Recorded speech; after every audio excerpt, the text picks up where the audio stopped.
ജമ്മുകാശ്മീരിലെ സോജില പാസിലുണ്ടായ ഹിമപാതത്തിൽ മരണം 6 എന്നതാണ്. ശ്രീനഗറിലെ ദേശീയപാതയിൽ ഗതാഗത തടസ്സം. അരവിന്ദ് ഡൽഹിയിൽ നിന്ന്. അരവിന്ദ്, ഈ മരണസംഖ്യ കൂടിക്കൊണ്ടിരിക്കുകയാണ്. രക്ഷാപ്രവർത്തനം ഇപ്പോൾ ഈ വൈകിയവേളയാണ് ഏതെങ്കിലും നിലയിൽ പുരോഗമിക്കുന്നുണ്ടോ ഇപ്പോഴും?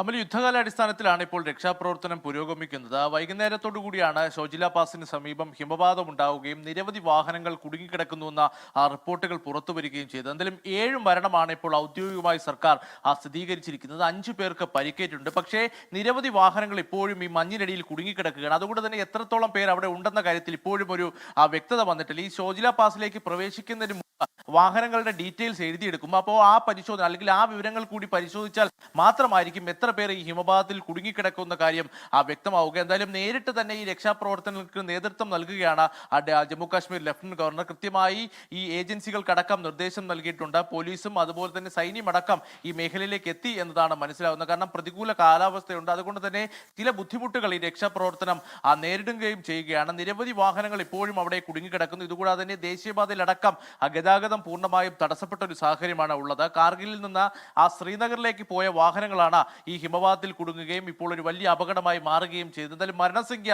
ഇനിയും ഉയർന്നേക്കാമെന്ന ആശങ്കകൾ തന്നെയാണ് രക്ഷാപ്രവർത്തനത്തിന് നേതൃത്വം നൽകുന്നവർ വ്യക്തമാക്കുന്നത്. സംസ്ഥാന ദുരന്ത നിവാരണ സേനയും അതുപോലെ തന്നെ ബോർഡർ റോഡ് ഓർഗനൈസേഷൻ അടക്കമുള്ളവർ ഈ രക്ഷാപ്രവർത്തനത്തിന് നേതൃത്വം നൽകുന്നുണ്ട്. എന്തായാലും ഊർജിതമായി രക്ഷാപ്രവർത്തനം ഈ രാത്രിയും മുന്നോട്ട് പോവുകയാണ്.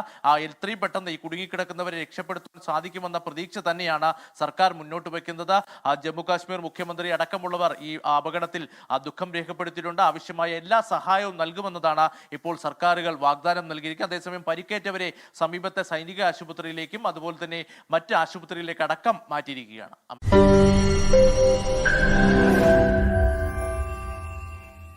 ലോകത്തെവിടെയായാലും ഏത് സമയത്തും 24 വാർത്തകളും ഓഗ്മെന്റഡ് റിയാലിറ്റി പാക്കേജുകളും എക്സ്പ്ലെയിനറുകളും വിശദമായി കാണാൻ ഞങ്ങളുടെ യൂട്യൂബ് ചാനൽ നിങ്ങൾക്ക് സബ്സ്ക്രൈബ് ചെയ്യാം.